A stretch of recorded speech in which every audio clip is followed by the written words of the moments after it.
Chers spectateurs, bonjour. Merci de nous rejoindre sur le plateau d'Informatique News. Et nous sommes aujourd'hui ensemble pour parler d'une problématique qui, je l'imagine, vous concerne tous très directement.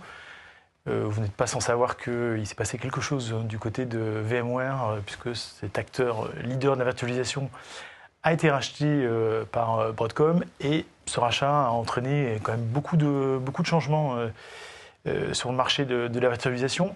Et pour en parler, je suis en compagnie d'Alexandre Buisine. Alexandre, bonjour. Bonjour. Alexandre, vous êtes dirigeant associé de la société Enix, spécialisé dans l'infogérance justement de ce type d'infrastructure. Mais avant de rentrer dans le détail de cette problématique dont je viens d'évoquer en quelques mots, est-ce qu'on peut parler d'Enix et pourquoi vous êtes là aujourd'hui avec nous? Oui, bien sûr, merci. Alors Enix, on est une société qui a environ 18 ans. Un petit reboot en 2017 pour se concentrer sur les plateformes pour les clients. Donc aujourd'hui, on fait vraiment le run de plateformes clients, que ce soit de virtualisation ou de choses plus Kubernetes, etc. Et aujourd'hui, on est là pour parler spécifiquement de la virtualisation par rapport aux enjeux posés, donc VMware, tout ça, l'écosystème. Alors justement, on va un peu reformuler. Je pense que nos lecteurs qui sont clients de ce leader de la virtualisation ont pu constater un certain nombre d'impacts. Le premier, on l'a parlé, c'est l'évolution tarifaire des licences, puisque selon un nouveau mode de tarification, on passe soit de l'achat à la location, il n'y a plus d'autres possibilités. Le mode de facturation a changé, on n'est plus basé sur la RAM, mais sur le nombre de processeurs. Enfin bref, ça a un impact évidemment important sur les budgets des directions des systèmes d'information. Il y a aussi un point qui est peut-être un peu négligé, mais c'était la fameuse version gratuite qui permettait de faire des pilotes, des tests, qui est aujourd'hui plus disponible. Donc évidemment, nos spectateurs se posent des questions sur les alternatives. Alors vous, qui êtes sur ce marché depuis, comme vous l'avez dit, un certain nombre d'années, quelle est votre vision et quels sont les scénarios, envisagés ou envisageables pour nos lecteurs? Alors, c'est vrai que la situation, il y a une grosse pression sur les clients utilisateurs de VMware notamment, et je pense qu'il y a des questions qui se posent. Alors, à court terme, probablement, on paye un peu plus et on reste sur VMware, mais on se pose la question ensuite, jusqu'où on va pour sortir de ce guêpier. Donc je pense qu'il y a une première approche qui consiste simplement à remplacer une solution de virtualisation par une autre, de conserver un peu son écosystème, son éventuel on-prem et de garder les équipes, l'organisation et tout ça. Il y a une deuxième approche qui est probablement de se dire, je fais de la virtualisation autre part, autrement. Donc en chamboulant un petit peu plus le système. Et puis il y a enfin des axes encore plus engagés où là on passe vers la conteneurisation, tout ce qui est Kubernetes, etc. Mais là c'est un grand chambardement. Une évolution. Alors si on revient sur les deux premières et plus particulièrement une solution basée sur je prends l'existant et je mets une autre solution de virtualisation. Vous aujourd'hui, vous avez privilégié un acteur dont on parle en ce moment qui s'appelle Proxmox. Est-ce qu'on peut justement en parler un peu plus? Alors bien sûr, donc Proxmox, c'est une solution de virtualisation au même titre que VMware et d'autres qui existent par ailleurs. D'où ça vient déjà? Il faut comprendre que nous, on fait du Linux depuis longtemps. On a suivi les débuts de la virtualisation avec Xen, qui est arrivé en premier lieu, puis est arrivé KVM, qui est un moteur de virtualisation qui est très connu. On connaît aussi Hyper-V chez Microsoft, on connaît les solutions de VMware. Et en fait, il y a énormément de possibilités d'utilisation de ce moteur KVM. Proxmox est une solution de virtualisation construite sur KVM comme ça. Donc c'est quelque chose qui existe depuis 15 ans, je crois que c'est en 2008 la première release. Quelque chose qui est utilisé à bon nombre d'endroits et bien sûr dans des conditions de production, ce genre de choses. Oui, parce que on peut avoir l'impression, pour encore une fois nos lecteurs DSI qui n'étaient pas forcément au fait du monde open source, que voilà, ça sort un peu comme ça du chapeau.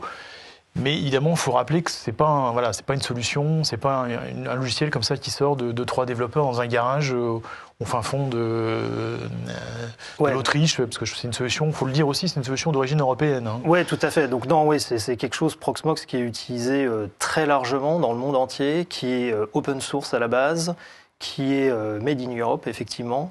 Et qui est utilisé depuis sur des grosses infrastructures de façon à l'image de ce qu'on peut faire avec VMware dans pas mal de cas, quoi. On peut peut-être comparer ces deux solutions un minimum. Je pense que dans 95% des cas d'usage, c'est à peu près ISO en termes de fonctionnalité. Bien sûr, il y a des différences. D'un côté, on a le monde du vendor, donc avec quelque chose qui est très marketé, avec un écosystème qui lui-même est très vendor et marketé. De l'autre, on a de l'open source avec un écosystème open source. Et c'est vrai que on voit qu'il y a une grande maturité sur Proxmox, mais on voit même des agents comme Vim, si on peut le nommer, Bien sûr.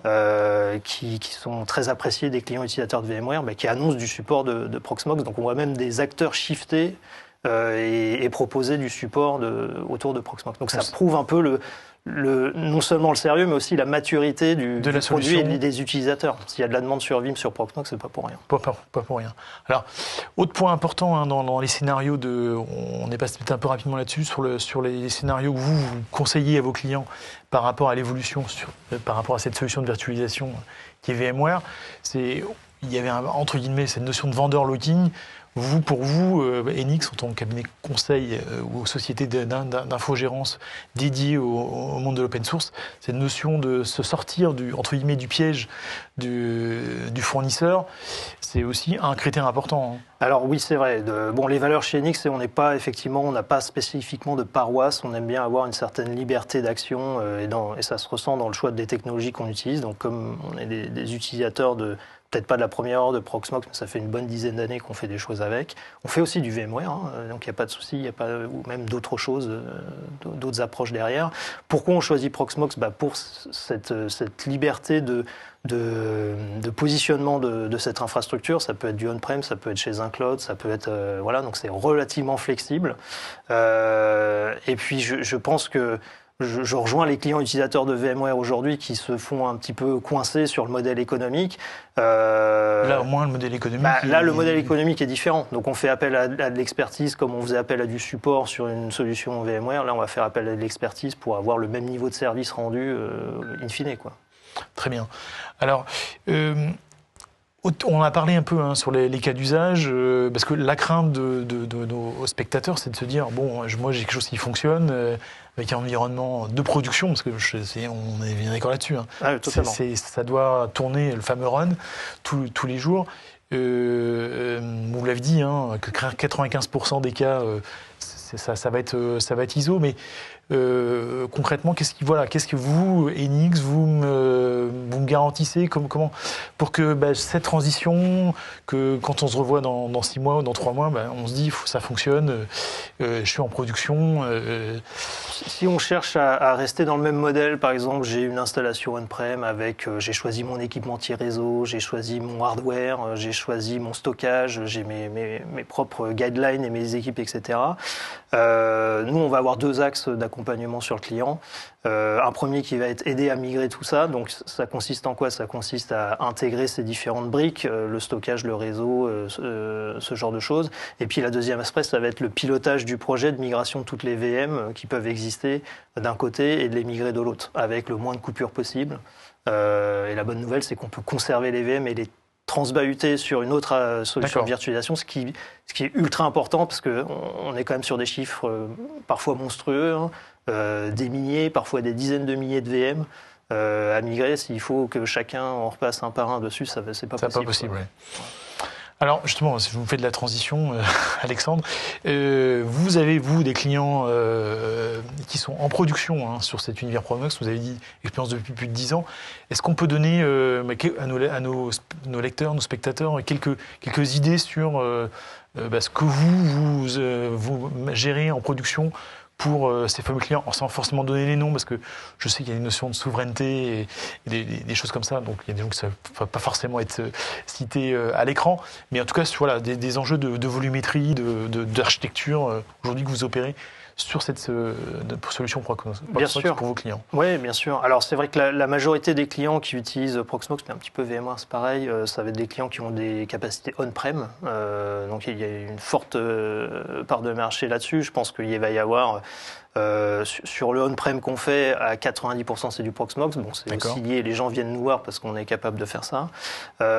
Sur ce on-prem, il va y avoir des acteurs, assureurs, banques, ça existe. Il va y avoir des acteurs souverains que je ne nommerai pas, mais tout ce qui est identification numérique, par exemple, on fait le choix parfois du Proxmox. Des acteurs souverains qui font du SecNum Cloud sont amenés à faire des choses sur du Proxmox. Donc on voit qu'on est dans des choses solides et sérieuses. Après, en termes de capacités, comme je le disais, ça peut être de nombreux hyperviseurs, des dizaines, voire des centaines. Ça peut être des machines monstrueuses avec plusieurs téra de RAM. Ça peut être des milliers, des dizaines de milliers de VM.